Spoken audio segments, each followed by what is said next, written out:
사람들은 이 물질 이야기는 별로 영적이라고 생각하지 않는 경향이 있습니다. 그런데 성경을 자세히 보면 그렇지 않습니다. 물질 이야기가 아니고 바로 영적인 이야기를 함께 나누려고 하는 것이고요. 특별히 오늘 이 말씀도 우리 성도님들의 삶에 복이 있는 인생을 사시고 축복받으시고 쓰임받으시라고 이 말씀을 기도하면서 함께 준비했습니다. 성경에는 기도에 대한 이야기가요 400번 정도 나오고 물질 이야기는 2000번이 넘게 나옵니다.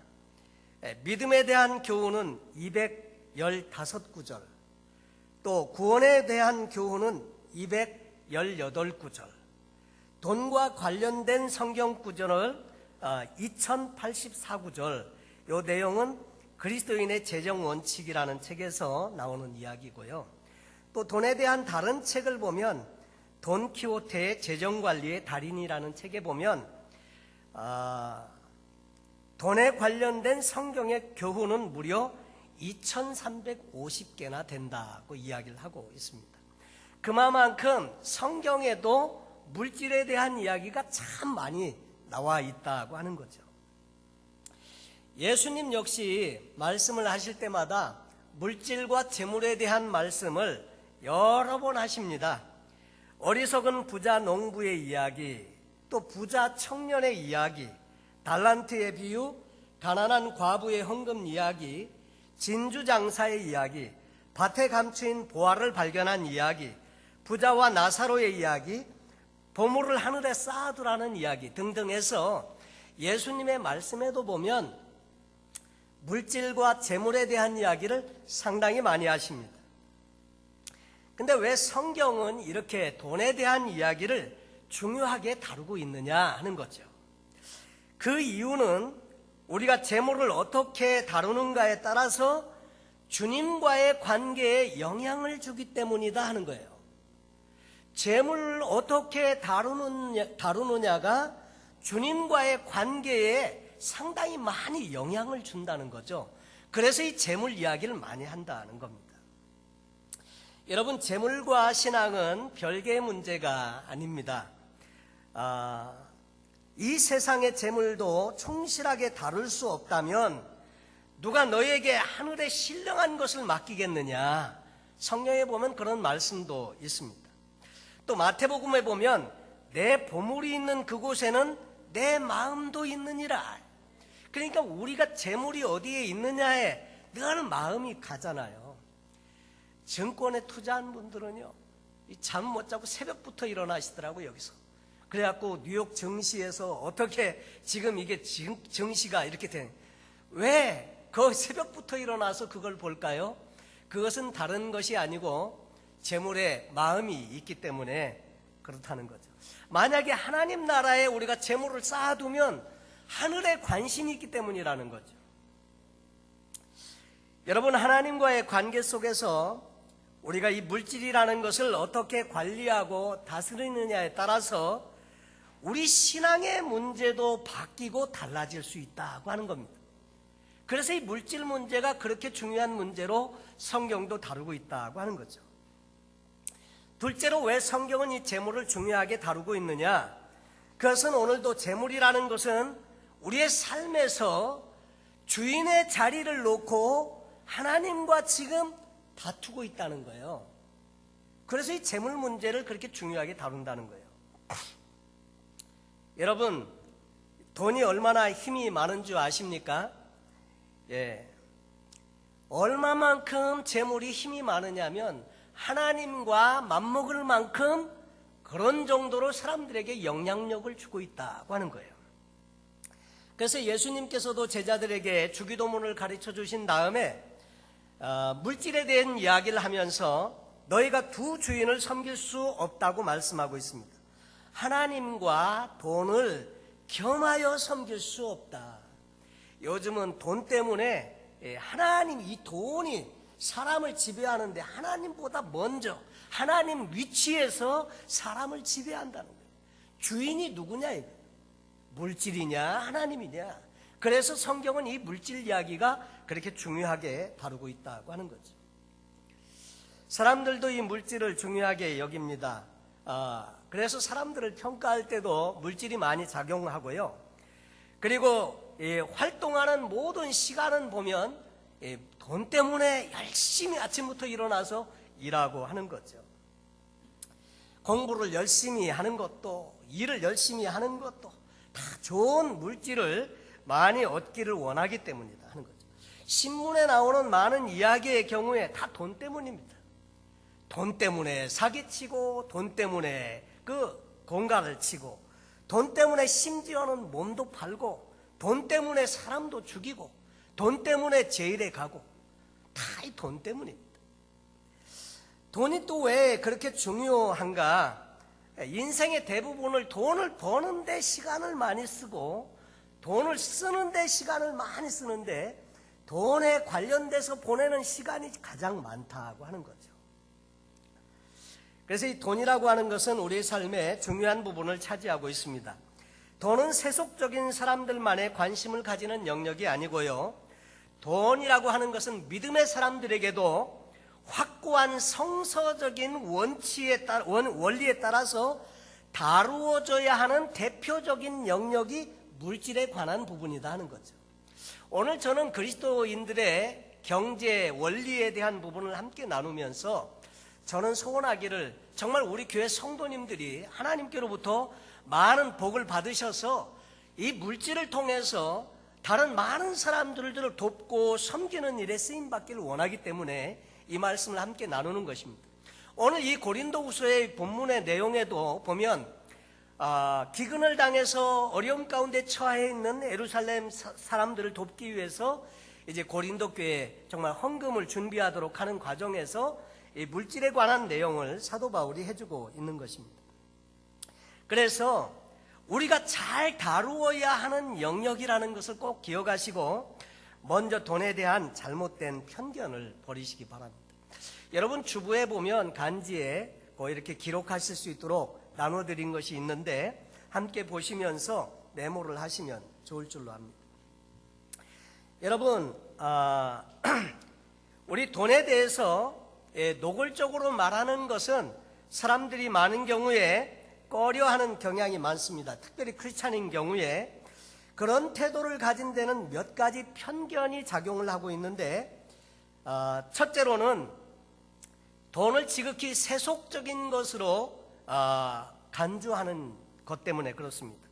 다시 말해서 돈은 세속적인 영역에 속하는 것이고 또 우리는 영적인 것을 추구하려고 하는데 이것과 맞지 않는다는 생각을 하고 있습니다. 그래서 돈에 대해서는 중요하게는 속으로 생각을 하면서도 입 밖에 내서 이야기를 하면 어딘지 좀 천박스럽고 비영적인 것처럼 느껴지기 때문이다 하는 거죠.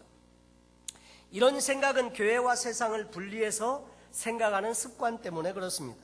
교회는 거룩한 곳이고 세상은 죄로 관영한 타락한 곳이라고 생각하는 경향이 많은데 그러나 여러분 예수님은 우리에게 너희는 교회의 빛과 소금이다 이렇게 말하지 않았습니다. 너희는 세상의 빛이고 소금이라고 말씀했거든요. 그래서 우리가 그런 의미에서 돈은 반드시 구체적으로 그리스도인들이 잘 다루고 넘어가야 할 영역인 것을 말하고 있다고 하는 거죠. 그 물질 세계에서 거룩한 영성을 드러낼 수 있어야 한다는 거죠. 둘째 가지고 있는 이 편견은 돈을 노골적으로 다루면 왠지 기복신앙처럼 여겨지기 때문에 물질 이야기를 잘 하지 않습니다. 이 기복신앙이라고 하는 것은 개인의 성공과 출세를 위해서 교회를 다니고 예수를 믿고 그러니까 예수님을 이용하고자 하는 그리고 예수님을 통해서 득을 보고자 하는 이런 심성을 가지고 신앙생활하는 것을 기복신앙이라고 합니다. 그런데 물질 이야기를 하면 여러분 기복신앙은 물질 축복을 다루거든요.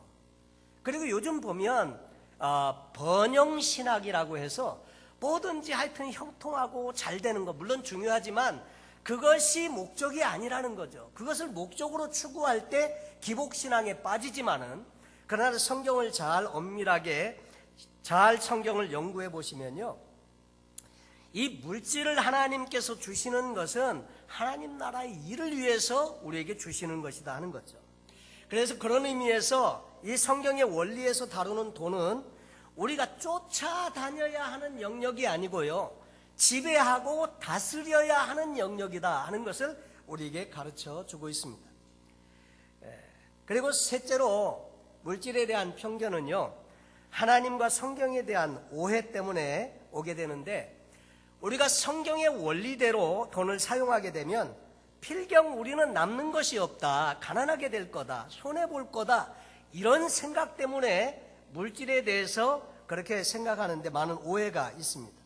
여러분, 성경에 보면 구약에도 보고 부자들이 많이 등장을 합니다. 아브라함도 이삭도 야곱도 하나님께서 축복해 주셔서 많은 재물을 가지고 있었다고 말하고요, 신약에도 많은 부자들이 나오는데 하나님 나라를 위해서 쓰임받는 그런 부자들의 이야기가 성경에 등장을 합니다.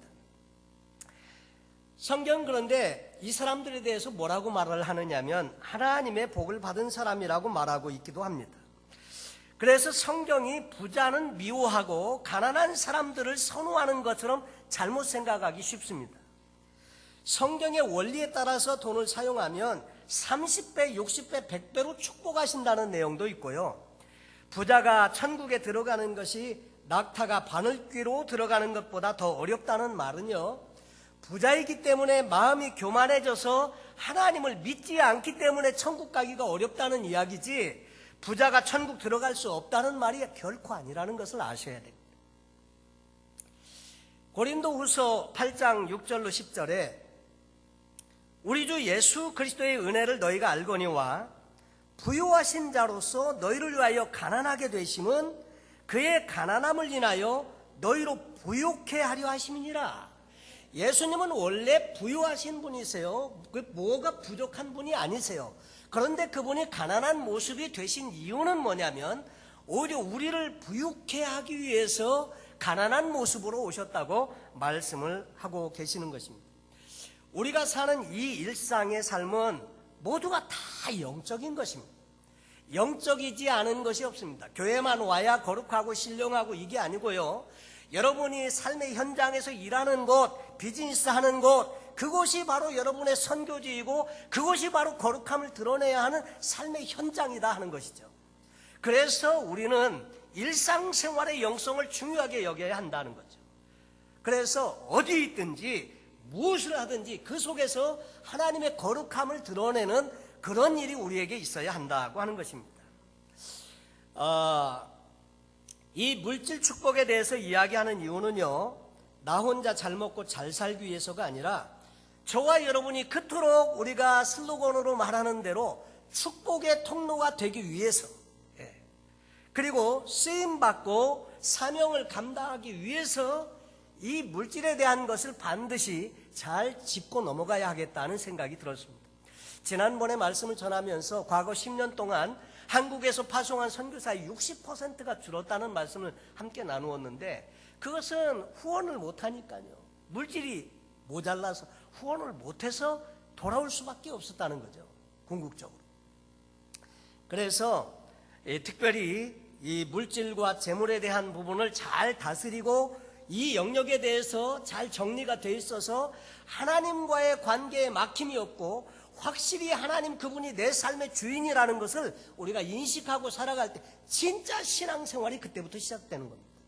우리는 실제로 하나님이 내 삶의 주인이라고 말은 하지만 실제 삶의 영역을 보면 안 그렇다 이거죠. 이 부분에서 클리어하게 정리를 하면 좋겠다 생각을 합니다. 이것은 물질에 대한 축복의 원리일 뿐만 아니라 영적인 원리이기도 합니다. 영적인 것도 똑같아요. 오늘 그 원리는 심은 대로 거두는 법칙에 대한 겁니다. 여러분, 심은 대로 거둔다, 이거 누구나 다 잘 알고 있습니다. 이건 뭐 아이들도 심은 대로 거두죠, 당연히. 그런데 이게 놀라운 진리의 말씀이 그 안에 감춰져 있는데, 이것은 영적인 것도 똑같습니다. 물질만 그런 게 아니고 영적인 것도 똑같아요. 갈라디아서 6장 8절에 보면 자기의 육체를 위하여 심는 자는 육체로부터 썩어진 것을 거두고 성령을 위하여 심는 자는 성령으로부터 영생을 거두리라. 영적인 것도 심는 대로 거둔다 이거죠. 제가 이번 주간에 어느 이렇게 비즈니스 하시는 분들이나 이런 분들을 위해서 세미나 강좌를 미국의 유명한 분이 하는 것을 제가 동영상을 봤는데 보면서 제가 너무 놀랐어요. 그분이 물질을 어떻게 하면 인컴을 늘려서 잘 살 수 있을까를 강의하는데 성경 얘기를 해요. 그분이 그런 얘기를 하는 거예요. 심은 대로 거둔다 이거. 심은 대로. 성경 얘기하네. 네, 성경 얘기. 심은 대로 거둔다. 여러분 오늘 그 원리 5가지 함께 나누기를 원합니다. 첫째, 심는 대로 거두는데 이것은 농사에 관한 이야기이면서 영적인 원리를 가르쳐 주는 것입니다. 예나 지금이나 씨앗을 증식시키는 방법은 오직 하나뿐인데 땅에다가 심는 겁니다. 여러분, 농사를 짓는 분이 그것을 갑절로 그 다음에 증식시키는 방법, 유일한 방법은 땅에 심는 거예요. 땅에 심는 겁니다. 이것을 우리는 추수의 법칙이라고 하는데 많은 사람들이 그런데 뿌리지도 않고 거두려고 한다는 거예요. 잭 하트만이라고 하는 분이 있습니다. 이분이 재정의 크리스찬의 경제 원리에 대한 책을 썼는데 그분이 이런 현상을 이렇게 꼬집었습니다. 세상 곳곳에서 사람들은 물질적인 씨앗을 심지도 않은 채 수확만을 거두려고 안달이다. 봄에 토마토 씨를 심지도 않고 여름이 되었다고 토마토를 따라 나갈 사람은 아무도 없다. 그렇게 한다면 그것은 정말 웃기는 이야기인데 많은 사람들은 재정적인 문제에서는 바로 그런 식으로 한다. 이렇게 되어져 있습니다. 어느 누구도 뿌리지 않고는 거둘 수 없다 하는 거예요. 찰스 캡스라는 분이 또 이런 말을 했습니다. 하나님은 우리가 심은 것과 우리 자신이 드린 것을 가지고 역사하신다. 만일 우리가 하나님께서 자라게 하실 수 있는 씨앗을 드리지 않는다면 하나님이 어떻게 수확을 거두게 하실 수 있겠는가? 그래서 뿌려야 거둔다는 거죠. 심어야 거둔다는 거예요. 우리가 드린 걸 가지고 하나님은 일하시고 역사하신다는 겁니다. 그래서 성경에 보면 그 많은 5,000명이나 되는 많은 사람들에게 너희가 먹을 것을 주어라. 먹을 것을 어디 가서 구합니까? 떡집에 있다고 해도 200데나리온이나 필요하고 그 많은 떡을 언제 만듭니까? 이랬는데 안드레는 보리떡 5개와 2마리 가지고 예수님께 드렸잖아요. 그랬더니 예수님께서 이것을 가지고 축사하시고 떼어서 제자들에게 나누어 주라고 했는데 그거 가지고 먹고 5,000명이나 먹고 12광줄이나 넘게 거두었다는 거예요. 여러분, 드린 거 가지고 일하시고 역사하셨다는 거예요. 작은 것이라도. 잭 하트만이라는 사람이 이렇게 말합니다. 하나님께서는 우리가 보유하고 있는 씨앗을 증식시켜 주시는 것이 아니라 오직 우리가 심은 씨앗만을 증식시켜 주신다. 농사일에 있어서 씨앗은 그것이 심어지기 전까지는 아무런 가치가 없다. 이 원리는 재정 문제에 있어서도 마찬가지이다. 이처럼 축복의 씨앗을 심는 자에게 거둘 것이 있다. 그러므로 축복을 받으려면 반드시 씨를 심어야 한다는 겁니다. 씨앗을 심는 것은 여유 있는 사람들 뿐만이 아니라 가난하고 어려운 사람도 심어야 한다. 이렇게 말씀을 하고 있습니다. 어떤 사람은 헌금을 하나님께 하고 싶지만 지금은 형편이 어려워서 할 수 없고 축복받으면 하겠다고 말을 하는 분이 있습니다. 근데 그게 어리석은 일이라는 거예요. 왜냐하면 농부가 심지 않고 거둘 수 없는 것처럼 하나님은 심지 않은 자에게 복을 주시지 않기 때문이라고 이 잭 하트만은 이야기를 하고 있습니다. 여러분, 돈을 많이 번 후에 한다는 것은 어렵다는 거예요. 왜냐하면 드려야 하나님이 벌게 하실 텐데 그 일을 못하기 때문에 결국 나중 가도 결국 마찬가지라는 것을 이야기하고 있습니다. 이 잭 하트만이라는 분이 성경은 경영학 교과서라는 책을 썼는데 참 유명한 책입니다. 그는 성경을 읽다가 재정적인 문제가 있을 때 오히려 드림으로 말미암아 이 문제를 해결할 수 있다는 것을 알게 되었습니다. 많은 양의 재정적인 수확을 얻을 필요가 있다면 많은 재정적인 씨앗을 심어야 한다는 것을 깨달았습니다. 이것을 깨달았을 때는 이 잭 하트만이라는 사람이 기업을 경영하고 있었는데 대단히 어려운 지경에 있었습니다. 회사는 심각한 경영난에 빠져 있었고 연간 수입의 10배가량에 되는 부채를 가지고 있었습니다. 빚이 얼마나 빨리 불어났든지 매년 갚아야 할 돈이 벌어들이는 수입보다도 더 커지는 거예요. 그러니까 이것은 일을 하면 할수록 빚이 더 많아지는 그런 상태에 있었다는 거죠. 그는 부도에 대한 두려움으로 인해서 신경쇠약에 걸릴 지경이었는데, 그런데 이 진리를 깨달은 후에 재물을 심기 시작했다는 거죠. 그 비서였던 분이 이런 말을 기록하고 있습니다. 여러 목회지에 기부금을 보내도록 지시를 받았다는 거예요. 재정이 어려우면 어려울수록 더 많이 수표를 보내도록 지시를 받았는데, 그 비서인 아이린 모건이라는 사람이 그 당시를 회상하면서 쓴 이야기는 이것이었습니다. 나는 하트만 씨의 비서로 11년 이상 일해오면서 그의 모든 재정을 맡아 일했습니다. 9년 전 그의 회사의 재정은 그야말로 엉망진창 상태에서 빠진 것을 보았습니다. 그런데도 그는 교회와 기타 여러 기독교 단체에게 기부금을 보내라고 말했습니다. 재정 상태가 나빠지면 나빠질수록 더 많은 기부금을 보냈지요. 내 생각으로는 도무지 말도 안 되는 일이었지만 하트만 씨가 시키는 대로 했습니다. 그런데 결과는 놀라운 것이었습니다.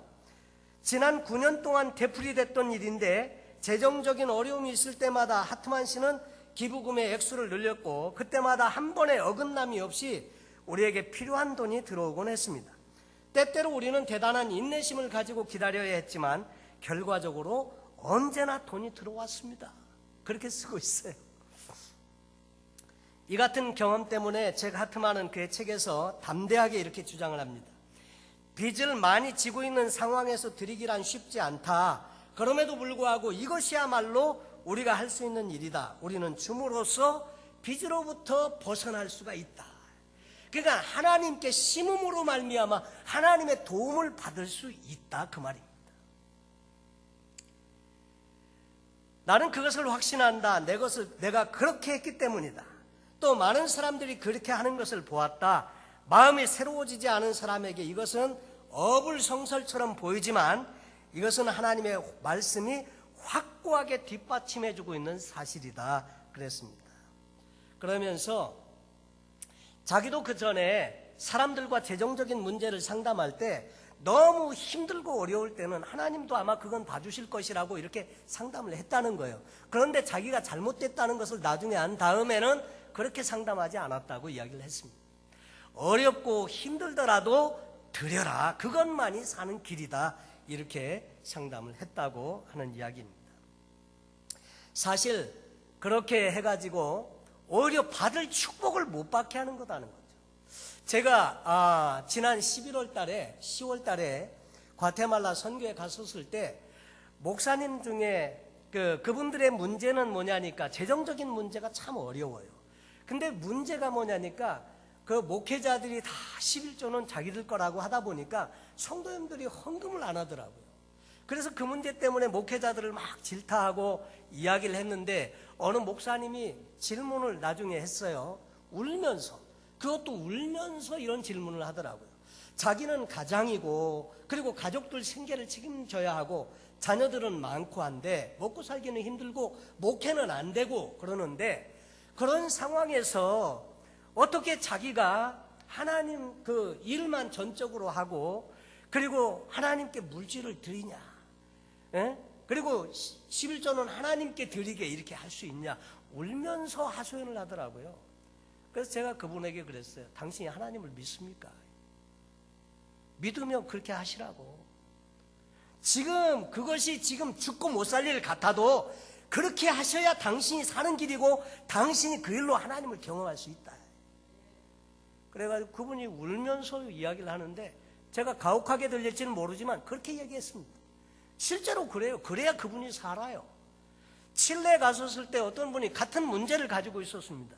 그래서 제가 그분에게도 젊은 목회자였는데 그렇게 가르쳤고 그렇게 시행하라고 그리고 필요하면 내가 돕겠다고 그렇게 했는데 사실 제가 선교비를 많이 못 보냈어요. 그랬는데 그분이 그렇게 실천을 했는데 교회가 성장해 지금 필요 없어요. 목회 잘하고 있습니다. 여러분, 이 물질을 통해서 하나님을 경험하는 거, 이것이 우리 신앙에 꼭 필요한 그런 부분이라고 생각되어집니다. 여러분, 그런데 한편으로는요, 없을 때 드리는 것이 하나님께 크레딧을 얻는 좋은 기회다 하는 것을 아셔야 됩니다. 여러분, 은행에서는 누가 이 예금을 하든지 똑같은 100불입니다. 있는 사람이 100불 예금해도 100불이고 없는 사람이 100불 예금해도 100불입니다. 근데 하나님은 안 그러세요. 있는 사람의 100불과 없는 사람의 100불을 하나님은 다르게 취급을 한다니까요. 그러니까 가치가 같지 않다는 거예요. 마가복음 12장에 보면 예수님께서 연복궤에 대하여 앉으사 무리의 연복궤에 돈 넣는 것을 보실세 여러 부자는 많이 넣는데 한 가난한 과부는 와서 2렙돈 곧 한 고드란트를 넣는지라. 예수께서 제자들을 불러다가 이르시되 내가 진실로 너에게 이르노니 이 가난한 과부는 연복궤에 넣는 모든 사람보다 많이 넣었도다. 저희는 다 그 풍족한 중에 넣었거니와 이 과부는 그 구차한 중에서 자기 모든 소유 곧 생활비 전부를 넣었느니라 하셨더라. 여러분, 이처럼 어려운 형편에서 드리는 자의 2렙돈과 같은 헌금이 하나님 보시기에는 부자들이 드리는 1000불보다 10,000불보다 더 귀한 것으로 보신다니까요. 왜냐하면 그 시기는 적은 돈으로 가장 많이 거둘 수 있는 시기이기 때문에 힘들고 어려우면 어려울수록 하나님 앞에 심으셔야 합니다. 성경에 실제로 많은 사람들이 그런 시기에 하나님께 물질을 바쳤고 하나님의 도우심을 입었습니다. 사렙다 과부의 이야기는 잘 알고 계시는 이야기입니다. 그녀는 마지막 남은 밀가루 한 움큼 그걸로 자식과 함께 먹고 죽으려고 하는데 하나님의 선지자가 그거 떡 만들어서 자기에게 달라고 했어요. 그 말씀에 순종하고 드렸더니 기근의 때가 그냥 다 가는 동안에 떡반죽 그릇에 밀가루가 그치지 아니했다 이거죠. 아마 이 성전에 헌금을 드린 이 과부는 하나님께로부터 또 풍성한 하나님의 복으로 다시 물려받았으리라고 저는 생각을 합니다. 여러분, 그래서 어렵고 힘들 때일수록 더 심어야 한다. 그래서 성경에 이런 종류의 헌금을 바치는 사람들에게 좋은 말씀이 있습니다. 시편에 보면 울며 씨앗을 뿌리는 자 혹은 눈물로 씨앗을 뿌리는 자라는 말이 있는데 인간적으로 생각하면 이런 종류의 헌금을 요구하는 것은 좀 가혹해 보이기도 하죠. 그러나 성경은 분명히 확실하게 그런 부분에 이야기를 하고 있다는 거죠. 성경은 뭐라고 말씀하시느냐면 눈물을 흘리며 씨를 뿌리는 자는 기쁨으로 거두리로다. 울며 씨를 뿌리러 나가는 자는 정령으로 기쁨으로 그 단을 가지고 돌아오리라. 시편 126편에 나와 있는 내용입니다. 사랑하는 성도 여러분, 어렵고 힘든 중에 계시면 이 말씀을 통해서 마음에 새기시고 용기를 얻으시기를 바랍니다. 여러분이 겪고 있는 어려움은요, 찔끔찔끔 사람의 도움을 받는 것으로 결코 해결이 되지 않습니다. 하나님이 도와주시는 걸로 해결이 돼야지 사람이 찔끔찔끔 도와주는 걸로는 해결이 안 된다는 거죠. 말씀을 믿고 씨앗을 심어야 한다는 거죠. 여러분, 원래 저는 오늘 이 말씀을 5개 내용을 가지고 함께 말씀을 전해야 하는데 아직 5개도 채 지나지 않아서 지금 시간이 많이 갔습니다. 그래서 오늘은 그 원칙, 그 영적인 법칙 그 하나만 기억을 하시고 나머지는 다음 시간에 함께 나누길 원하는데 같이 한번 따라해 보시기 바랍니다. 심은 대로 거둔다. 여러분, 심은 대로 거둡니다. 이것은 영적인 법칙이고 창세 이후로부터 하나님이 정하신 법칙입니다. 이것은 물질에 대해서도 마찬가지고 모든 삶에 대해서도 마찬가지입니다. 이것은 너무나 어떻게 보면 단순한 것이지만 그러나 이것을 어떻게 실천하느냐에 따라서 저와 여러분의 삶에는 특별히 하나님이 주시는 은혜와 축복이 달라질 수 있다고 하는 것입니다. 저는 이렇게 말씀하신 하나님이 이루어 주시는 하나님이심을 저는 분명히 믿습니다. 저도 그래서 그렇게 살았고 그렇게 하고 있고 그리고 자신 있게 여러분에게 그렇게 말씀드릴 수 있습니다. 특별히 물질에 대해서 말씀드리는 것에 대해서 부담을 느끼지 마시기 바랍니다. 이것은 여러분을 축복하기 위해서 드리는 말씀이고 축복 받으시고 쓰임 받으시도록 그래서 이 하나님의 영적인 복을 함께 나눠야 되겠다. 그래서 기도하는 중에 마음에 감동이 있어서 이 말씀을 함께 나누게 되었습니다. 모쪼록 이 성경에 나와 있는 대로 여기 보면 8절 말씀에 하나님이 능히 모든 은혜를 너희에게 넘치게 하시나니 이는 너희로 모든 일에 항상 모든 것이 넉넉하여 모든 착한 일을 넘치게 하려 하심이니라. 모든 착한 일에 넘치도록 하시기 위해서 하나님은 여러분을 축복하시고 쓰시기를 원하신다는 거예요. 그런데 그 일에는 여러분의 믿음이 필요하고 이 영적인 법칙을 잘 알고 실천해야 이것이 이루어지게 된다는 것을 우리에게 가르쳐 주시고 계십니다. 모쪼록 소원하기는 심으시고 심은 대로 거두시고 그래서 하나님의 놀라우신 일에 착하고 선한 일에 마음껏 쓰임 받으시는 복된 저와 여러분 되시기를 예수님의 이름으로 축원합니다. 기도하겠습니다.